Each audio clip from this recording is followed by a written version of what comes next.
Bonjour, chers amis. Écoutez ce conseil. Le Harizal, très grand kabbaliste légendaire, qui est né d'ailleurs à Jérusalem,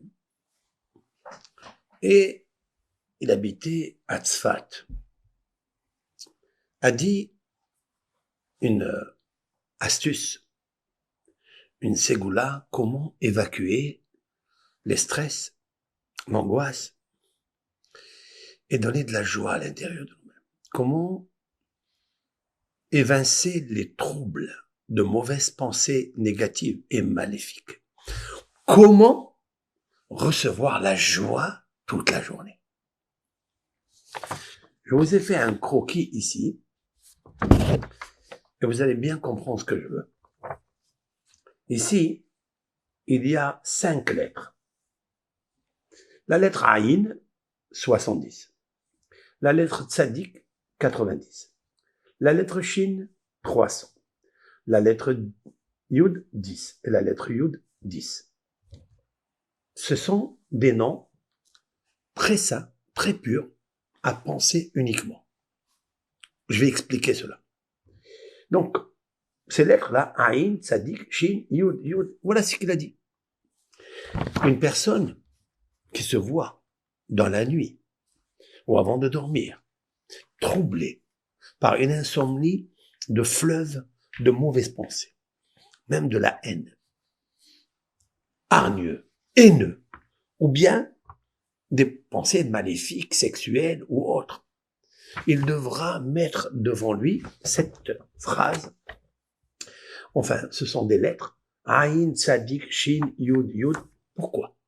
Il dit parce que la valeur numérique de tout ça, c'est 480. Et c'est la même valeur numérique de celle-ci. Vous connaissez la puissance féminine débaucheuse, qui est la source de tous les problèmes maléfiques, pensées, ou haine, ou jalousie, c'est elle. Lamed Yud Tab. La fameuse Lily, d'accord? Car la valeur numérique à elle, c'est 480, et ce sont des lettres qui sont l'adversaire de cette force négative. C'est ce que dit le Harizal. Point et fin de citation. Mais Menahem Beros, il aime toujours ce que dit le Harizal, comme vous d'ailleurs. Mais il essaie de trouver quelle est la racine de ces paroles. Qu'est-ce que ça veut dire? Et puis avec l'aide du Créateur, géniteur de toutes les bonnes pensées et de toutes les créations et de toutes les forces qui sont écrites dans la Torah, j'ai trouvé le psaume 121 à lire.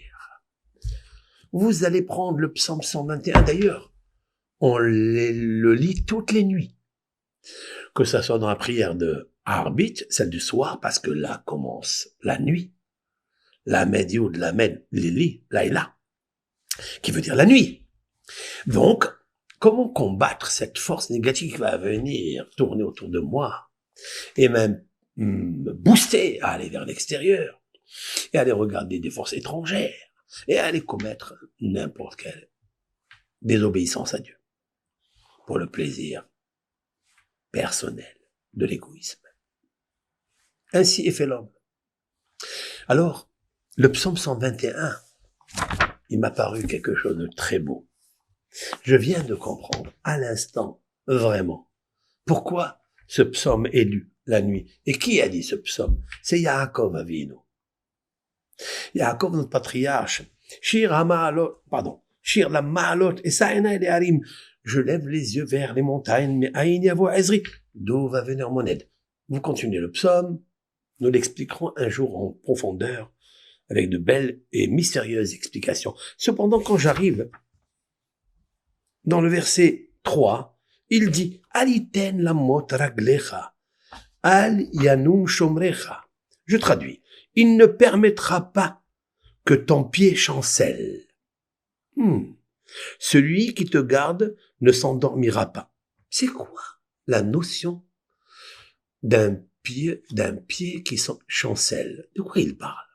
En fait, le pied, c'est la partie génitale. C'est la partie génitale qui pratique les mauvaises pensées qui se trouvent dans le cœur et dans la pensée. Et alors, le pied chancelle quand il tombe. Et en fait, Dieu, il ne dort pas. Et de suite après, il est marqué.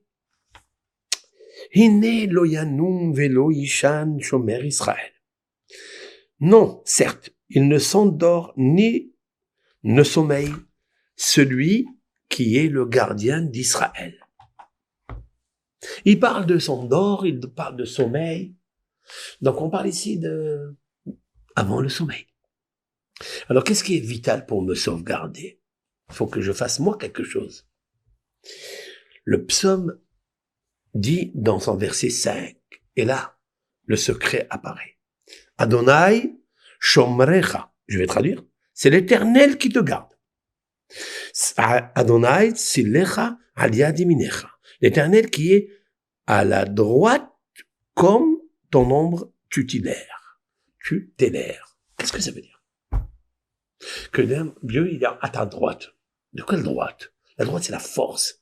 Comment pourrais-je avoir la force de combattre cette force tellement puissante, féminine, celle qui te fait charmer, celle qui te fait fantasmer, celle qui te donne des mauvaises pensées? Comment faire? Regardez avec moi. Et c'est là le secret aboutit à sa apothéose. J'ai marqué ici le verset. Hashem shomrecha, Hashem tzilecha al yad yaminecha. L'Éternel te garde, l'Éternel est ton ombre et tutélaire sur ta main droite. Regardez les initiales. Vous avez vu? Yud. C'est incroyable. Yud. Hashem. Yud. Les initiales. Shomrecha. Shin. Hashem. Yud. Tzilecha. Tzadik. Al. Aïn. Qu'est-ce que je retrouve? Je retrouve dans la séquence de 5 mots le Yud et le Yud. Le Yud et le Yud, ce sont les noms de Dieu. Tzilecha al shomrecha. Shomrecha al et tzilecha. Ça veut dire que l'Éternel, c'est lui qui te protège de cette force négative par l'intermédiaire prescrit ou inscrit dans ses lettres que le Harizal a dit.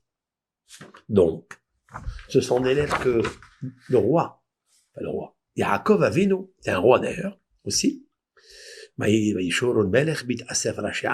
Rabbeinu, il a dit que, d'après le Midrash, que Yaakov était un roi, Yeshurun, Melech Israël, parce qu'il était droit. Yaakov Emet, il était droit.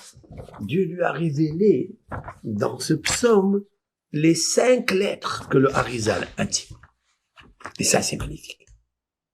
Donc, pour me protéger quand je m'endors, quand je sommeille, je dois faire intervenir celui qui dorme pas, celui qui somnole pas, Akadosh Baruch. Et par son intermédiaire des 5 lettres, alors on va combattre les forces négatives. 480, l'adversaire de 480. Voici ce que je voulais dire. Alors, pensez-y, quand il y a des troubles, ou à titre préventif, vous regardez ces lettres, sans les citer. Vous répétez ce pasouk, ce verset, Adonai shomrecha, Adonai tzilecha al yad yaminecha, verset 5, dans le psaume 121. Kol tov, bracha ve'atzlacha.